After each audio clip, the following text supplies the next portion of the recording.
High on the windswept moors of Cornwall, stone ruins still stand against the sky. Today, they are silent.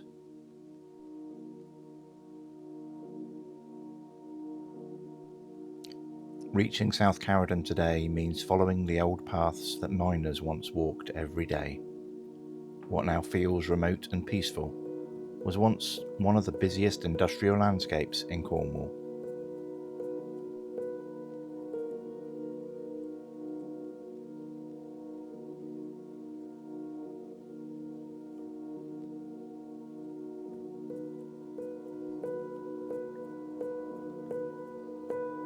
The waste piles scattered across the hills are reminders of the sheer scale of the mining operations.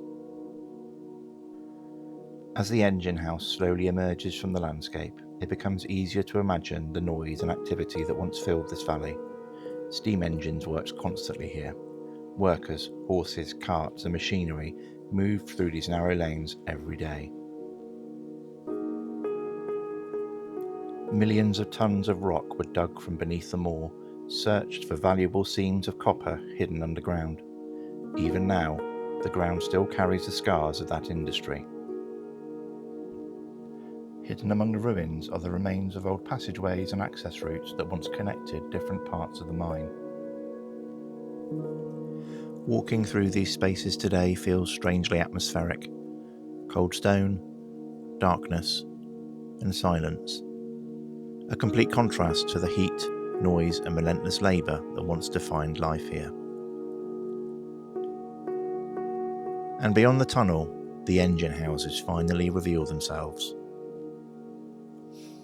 standing against the Cornish sky as they have for generations.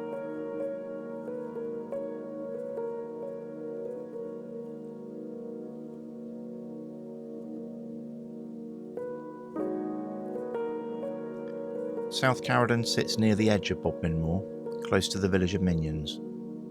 In the mid-1800s, this quiet landscape became the centre of a mining boom that transformed Cornwall. At its peak, South Caradon Mine employed thousands of workers and produced vast amounts of copper ore. The wealth pulled from these hills helped power industry far beyond Cornwall itself. But the prosperity would not last forever.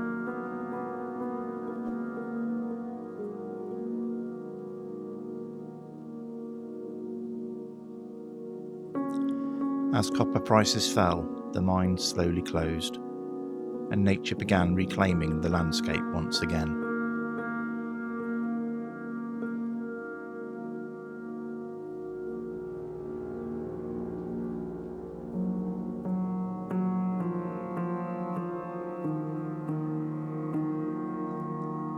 The engine house was once the beating heart of the mine.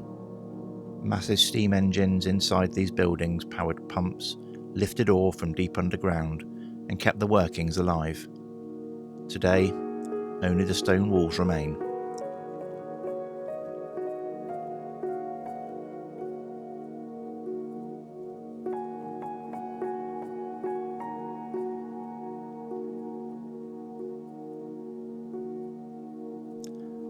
But from above, the scale of the operation is still visible.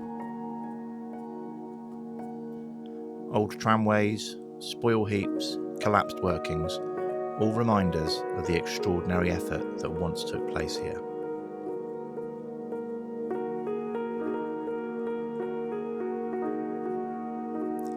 For the miners who worked these hills, life was difficult and dangerous. Long hours underground, poor conditions, and constant physical risk was simply part of daily life. Yet communities grew around these mines.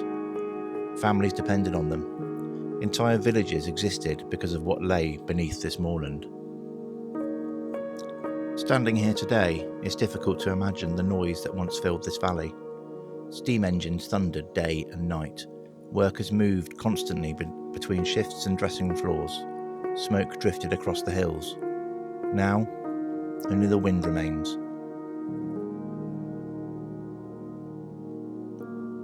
The abandoned engine houses have become part of the landscape itself. Weathered by rain, fog, and Atlantic winds, they continue to watch over the moor, more than a century after the mine fell silent. By the late 19th century, Cornwall's mining industry was in decline. Foreign competition and falling copper prices made many mines unprofitable. Across Cornwall, engine houses were abandoned one by one. Many miners left their homes behind entirely, travelling overseas to continue mining in other parts of the world.